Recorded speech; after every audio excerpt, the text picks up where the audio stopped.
Chers frères et sœurs, pensez-vous que la foi chrétienne soit datée, has-been, démodée? Pensez-vous que l'enseignement de l'Église, valable un temps, n'est plus valable aujourd'hui? D'une certaine manière, c'est ce que pensent les pharisiens de l'Évangile. On le voit dans l'Évangile d'aujourd'hui, les pharisiens aimeraient changer les commandements de Dieu et les ajuster à leur situation, à leur bon vouloir. Mais Jésus est inflexible. On pourrait penser que Jésus est dur. En fait, Jésus n'est pas dur, il est vrai. Il pourrait essayer de leur faire plaisir, mais ce n'est pas sa mission.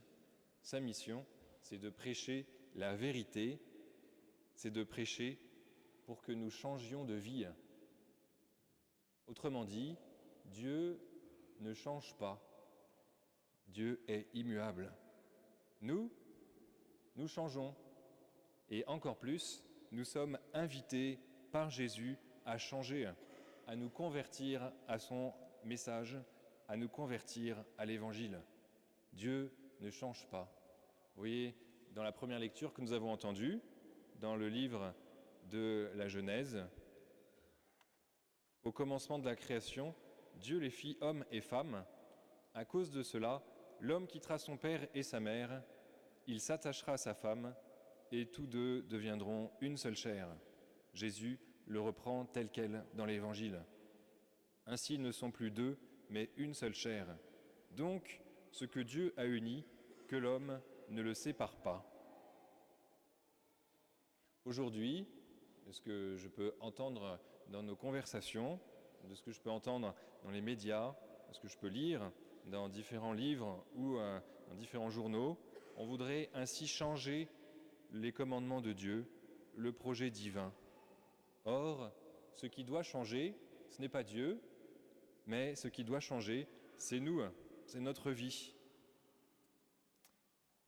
Je n'ignore pas les difficultés de la vie, les difficultés des situations. Je n'ignore pas les nombreuses souffrances présentes dans beaucoup de nos familles, dans ma famille. Non, je ne les ignore pas, mais que dit Jésus devant toutes ces souffrances? Eh bien, encore une fois, c'est ce qu'il dit dans l'Évangile d'aujourd'hui. Laissez les enfants venir à moi, ne les empêchez pas, car le royaume de Dieu est à ceux qui leur ressemblent. Il nous faut aller vers Jésus, non pas attendre que Jésus change pour qu'il soit conforme à mes désirs, mais nous avons à avancer vers Jésus, qui nous ouvre les bras, qui nous attend, qui prie pour que nous le rejoignions. Nous avons à changer de vie, à être comme ses enfants, à avoir une entière confiance en Dieu, en son Église, qui est notre mère. L'Église veut prendre soin de nous. Et nous, sommes-nous disposés à suivre les conseils de l'Église? Est-ce que nous voulons que l'Église prenne soin de nous? Il ne faut pas se tromper, ce n'est pas dur, c'est juste vrai. Jésus nous annonce une bonne nouvelle.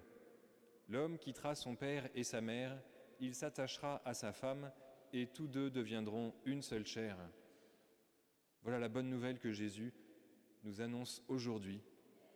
Jésus a confiance en nous, il souhaite notre bonheur véritable, notre bonheur vrai. Il souhaite une grande chose pour nous, il souhaite le mariage chrétien, dans lequel un homme et une femme se donnent l'un à l'autre pour toute leur vie. Alors, ne vous contentez pas des petites choses. Dieu veut de grandes choses pour nous, Dieu veut de grandes choses pour vous. Spécialement pour vous, chers jeunes de l'aumônerie, ne vous contentez pas des petites choses, des petits copains, des petites copines. Dieu ne souhaite pas cela pour vous, il souhaite de grandes choses. À votre âge, vous n'êtes pas fait pour faire comme si vous aviez l'âge de vous marier ou de vous comporter comme tel. Vous avez l'âge pour vous construire personnellement, pas pour construire un couple. Alors ne brûlez pas les étapes. Brûler les étapes est le plus sûr moyen de brûler votre cœur.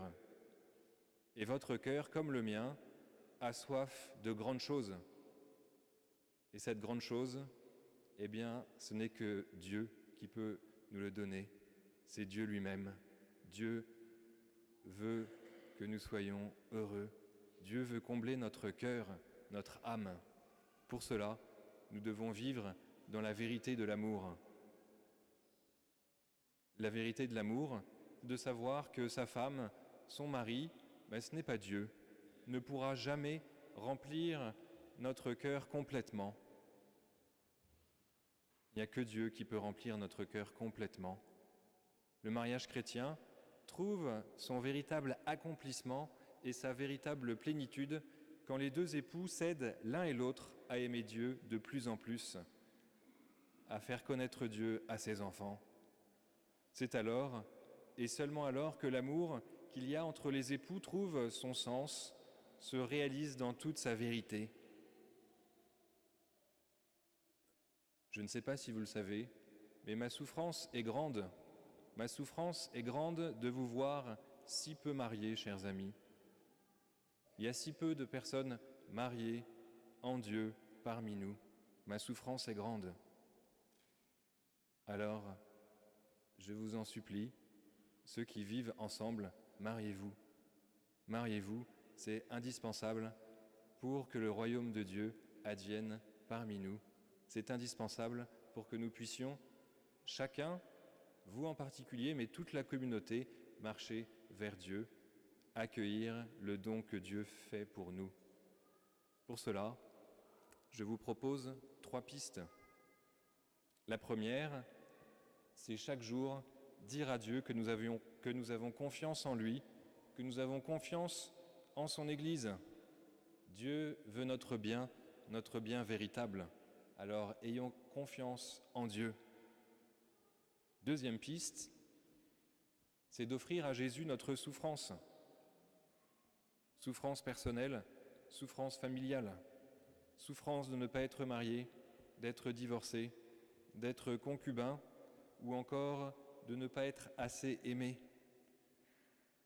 Souffrance de ne pas avoir un mari ou une femme, souffrance d'avoir un mari ou une femme qui ne soit pas suffisamment aimant. Pour cela, il est bon aussi de venir aux veillées Eleison pour offrir notre souffrance à Jésus qui m'a aimé et s'est livré pour moi, qui a versé son sang présent sur la sainte tunique. Troisième piste, prier pour la fidélité des époux chrétiens. Les époux chrétiens ont besoin de notre prière communautaire. Comme le dit le psaume, « Heureux qui craint le Seigneur et marche selon ses voies. » Seigneur Jésus, je veux marcher sur tes voies.